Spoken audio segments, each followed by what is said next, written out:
Se você assistiu todos os vídeos de movimento harmônico simples na sequência, você já passou pela parte mais matemática, das funções horárias, aquelas equações gigantes. E se você perguntar a minha opinião, eu diria que você já passou pela parte mais chata, pelo menos se você não gosta daquela matemática mais pura. Que agora vai começar a vir uma parte um pouco mais prática, mais concreta, de coisas que realmente existem, não só coisas teóricas.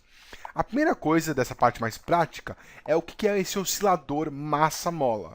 E o nome já explica muito bem, é literalmente um sistema que tem uma massa, que eu vou dizer que é uma massa m, e ele tem ligado nessa massa uma mola que tem uma constante elástica, né, que se a mola vai ser mais dura ou se vai ser mais mole, a constante elástica da mola K.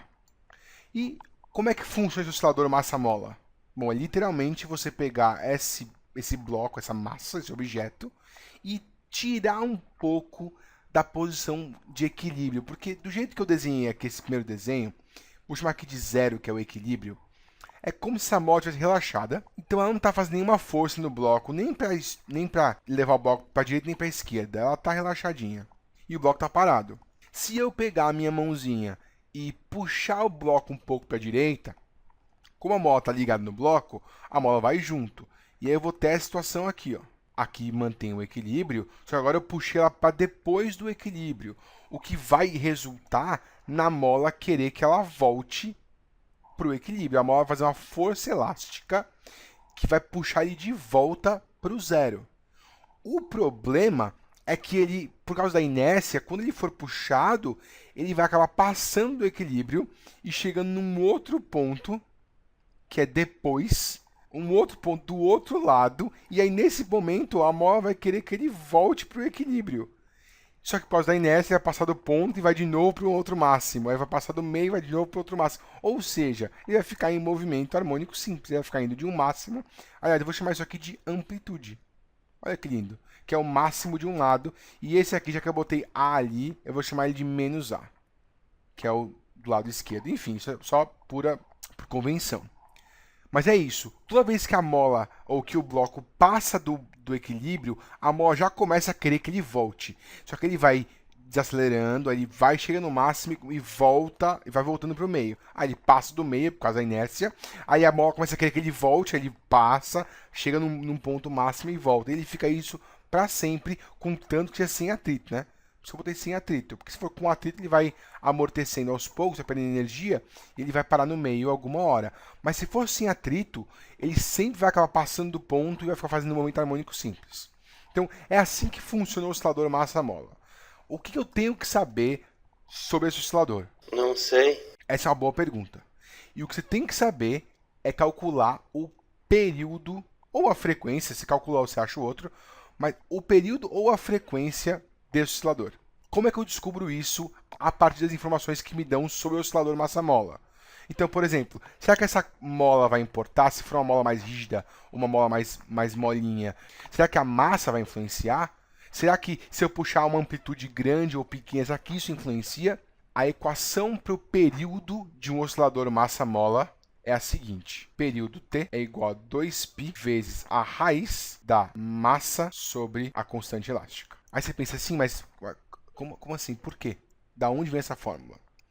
Então, nesse vídeo, eu não vou deduzir essa fórmula, porque eu imagino que nem todo mundo queira saber ou se interesse por da onde vem a fórmula. Tem muita gente que prefere aplicar, memorizar a fórmula, entender o que ela significa e aplicar nas questões, por exemplo. Se você quiser entender de onde vem essa fórmula, o livro tem uma explicação muito boa.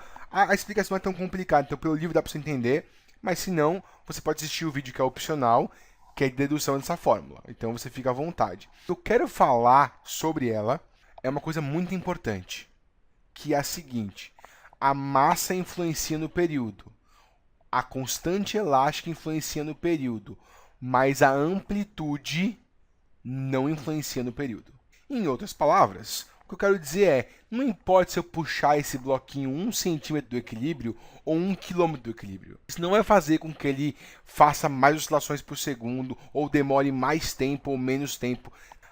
Se eu quiser a frequência, aí eu posso pegar ou calcular o período por essa forma e inverter, que eu acho muito mais fácil, Mas tem gente que prefere decorar uma segunda fórmula, que é a seguinte: frequência é 1 sobre 2π e raiz de k sobre m.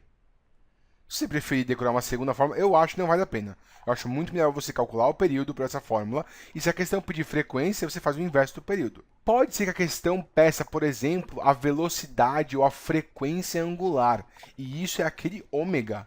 Se a questão pedir esse ômega, você tem que lembrar daquela relação do movimento circular que dizia que ômega é 2π vezes a frequência ou 2π sobre o período. E aí você aplicando ou juntando as equações, se você quiser criar outra equação, que eu não acho que vale a pena, mas vem de uma forma diferente, porque fica uma forma um pouco mais enxuta, fica 2π sobre. Aí o período é aquela fórmula lá que está aqui em cima, que é uma fórmula que é 2π vezes raiz de m sobre k. Então, se você cortar esse 2π com esse 2π e você inverter esse k sobre m, vai ficar que o ômega é a raiz de k sobre m. Você inverte o m sobre k e fica k sobre m.